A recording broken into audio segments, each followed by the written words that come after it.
It's Monday, the 17th of October, 2022. Welcome to the Fast Five by Fear and Greed, where we give you the top 5 business stories you need to know in just 5 minutes.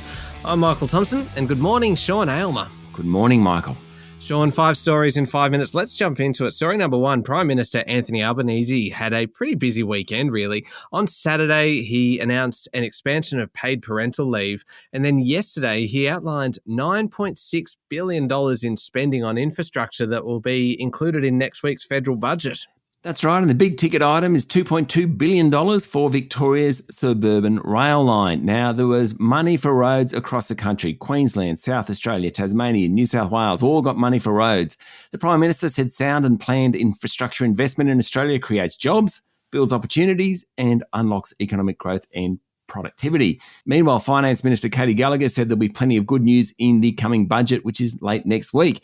Mr Albanese on Saturday announced that paid parental leave will go from 20 to 28 weeks, with the leave to be shared between parents in whatever way suits them. The other thing I thought was interesting yesterday, Infrastructure Minister Catherine King told the ABC Insiders program that the government's really effectively going to reconsider some election promises. She called it a merit analysis for projects worth more than $5 million. You think that's what they do before they make the promise. Anyway, Ms King did concede that some projects will hit the dust. It will be an interesting week and a bit until we get to the federal budget. Sean, story number 2. There's been another major cybersecurity breach, with Woolworths contacting 2.2 million customers of its MyDeal online marketplace whose data was accessed by an unauthorised user. Michael, I know that you are a customer of MyDeal and a customer of Optus. So I have no secrets left, it seems now. I've got nothing left to steal. That's right. Apparently about 1.2 million customers have had their email addresses exposed, and the rest have had more information breached, including names, phone numbers, delivery addresses, and some customer birth dates. No passwords or payment details have been compromised, Woolworths said. Now, the retailer only completed the acquisition of MyDeal last month for $243 million. They did it in an effort to improve its online offers, already causing headaches. Okay, story number 3, the Murdochs, a fascinating family and just real-life succession, obviously, but Rupert Murdoch is considering recombining his Fox and News Corp businesses, which he split in 2013. He's probably the most active 91-year-old ever. He's quite phenomenal, Mr. Murdoch. Yep. Now, News Corp has set up a special board committee of independent directors to study a potential deal and evaluate possible terms, according to a statement they released. Both companies have changed dramatically, though. Fox sold most of its entertainment assets to Walt Disney. It's largely focused on broadcasting and cable television, led by the Fox News channel. News Corp owns The Australian here in Australia, Wall Street Journal, and a bunch of other newspapers. It's also big in online real estate services, think REA. The Murdoch family has about 39% voting stake in News Corp and about 42% in Fox. So if they want it to be done, it probably will get done.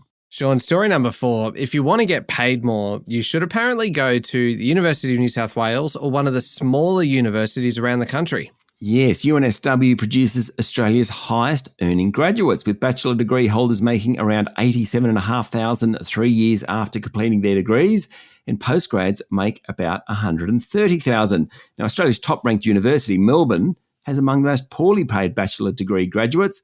It's in the middle of the pack for postgraduate study, and many regional universities produce plenty of high-earning graduates.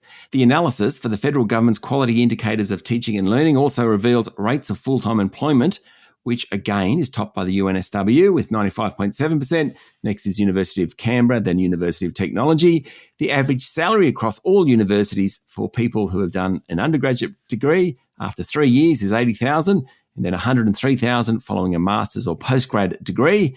What is quite amazing, though, in 2022, women still earn $12,500 less than men following postgrad study, or almost $6,000 less after undergraduate study. Oh, that's terrible. All right, story number 5, Sean. This is a big story. The Communist Party's National Congress kicked off in Beijing yesterday, and President Xi Jinping praised his country's all-out war against COVID-19.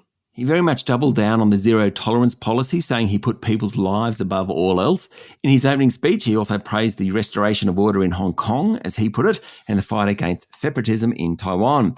Mr. Xi said China had strengthened its military and economy and would deepen supply-side structural reform and advance rural vitalisation. Now, the 69-year-old is set to be nominated for his third 5-year term as president next weekend at the end of the Congress. All right, there you go. The top 5 business stories in 5 minutes. Thank you, Sean. Thank you, Michael. It's Monday, the 17th of October, 2022. Remember to hit follow on the podcast. And if 5 minutes isn't enough for you, you can find our longer daily show called Fear and Greed, wherever you listen to podcasts. I'm Michael Thompson, and that was the Fast 5 by Fear and Greed. Have a great day.